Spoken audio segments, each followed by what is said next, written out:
Hello, അസ്സാം വലൈക്കും, welcome back. ഇന്ന് നമുക്കൊരു ഗ്രേവി ടൈപ്പ് ചിക്കൻ ലോലിപോപ്പ് എങ്ങനെ ഉണ്ടാക്കാൻ നോക്കിയല്ലോ. ഇത് ഫ്രൈ ആയിട്ട് അങ്ങനെ കഴിക്കാം. ഞാനിപ്പോൾ ഇത് അത്ര ഗ്രേവി ആയിട്ടല്ല, ഇത് ഗ്രേവി ആക്കേണ്ടത് എങ്ങനെയാണെന്നും ഞാനിതിൽ പറഞ്ഞുതരാം കേട്ടോ. അപ്പോൾ ഒരു ബൗളിലോട്ടൊരു 1/4 ടീസ്പൂൺ മഞ്ഞൾപ്പൊടി, 1 ടേബിൾ സ്പൂൺ 1.5 ടേബിൾ സ്പൂണോളം കാശ്മീരി മുളക് പൊടി, 1 ടീസ്പൂൺ കുരുമുളക് പൊടി, ആവശ്യത്തിനുള്ള ഉപ്പ്, 1 ടീസ്പൂൺ ഇഞ്ചി വെളുത്തുള്ളി paste, 1 teaspoon soya sauce, 2 table spoon cornflour പൊടി, 1 മുട്ട. ഇതെല്ലാം ചേർത്ത് നന്നായിട്ട് മിക്സ് ചെയ്യുക. നന്നായിട്ട് മിക്സ് ചെയ്ത് ഇളക്കി യോജിപ്പിച്ചതിന് ശേഷം നമ്മൾ റെഡിയാക്കി വെച്ച ചിക്കൻ ഉണ്ടല്ലോ, അതായത് ഇപ്പോൾ നമുക്ക് വാങ്ങിക്കാൻ കിട്ടും, ലെഗ് പീസായിട്ട് വാങ്ങാൻ കിട്ടും.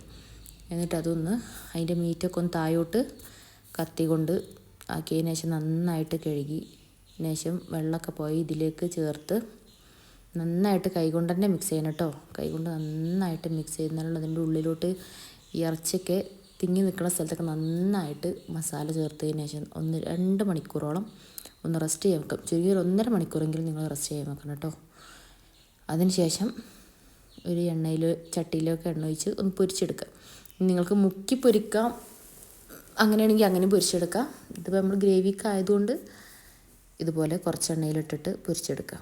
എന്നിട്ട് ഒരു പാനിലോട്ട് 2-3 ടേബിൾ സ്പൂൺ ഓയിൽ ഒഴിച്ച് അതിലോട്ട് ഒരു ടീസ്പൂൺ വെളുത്തുള്ളി ചെറുതായി അരിഞ്ഞതും 1 സവാള ചെറുതായി അരിഞ്ഞതും ചേർത്ത് നന്നായിട്ട് ആവശ്യത്തിന് ഉപ്പിട്ട് നന്നായിട്ട് വഴറ്റിയതിന് ശേഷം 1 ടീസ്പൂൺ റെഡ് ചില്ലി സോസും 1 ടീസ്പൂൺ ടൊമാറ്റോ സോസും 1 ടീസ്പൂൺ സോയാ സോസും ചേർത്ത് നന്നായിട്ട് മിക്സ് ചെയ്തിട്ട് എന്നിട്ട് 1.5 ടീസ്പൂണോളം കോൺഫ്ലവർ പൊടി ഒരു ഗ്ലാസ് വെള്ളത്തിൽ കലക്കിയിട്ട് ഇതിലോട്ട് ഒഴിക്കുക കേട്ടോ. ഇനി നിങ്ങൾക്കിത് ഗ്രേവി ടൈപ്പ് കുറച്ചുകൂടെ ഗ്രേവി ആയിട്ട് വേണമെന്നുണ്ടെങ്കിൽ കുറച്ചും കൂടെ ഇൻഗ്രീഡിയൻസ് കൂട്ടി കോൺഫ്ലവർ കുറച്ച് കൂടുതൽ ഒരു 3-4 ടീസ്പൂൺ എടുത്തിട്ട് ഒരു 2 ഗ്ലാസ് വെള്ളത്തിലൊക്കെ ഒഴിച്ചിട്ടൊന്ന് മിക്സ് ചെയ്താൽ മതി. ഇനി നല്ല കളർ വേണമെന്നുണ്ടെങ്കിലും ഒന്നല്ലെങ്കിൽ കാശ്മീരി മുളക് പൊടി അല്ലെങ്കിൽ നമ്മളെ റെഡ് ഫുഡ് കളർ ഉണ്ടല്ലോ, അതേതെങ്കിലും ചേർത്തത്. വീട്ടിലേക്കായതുകൊണ്ട് ഞാനതൊന്നും ചേർത്തിട്ടില്ല.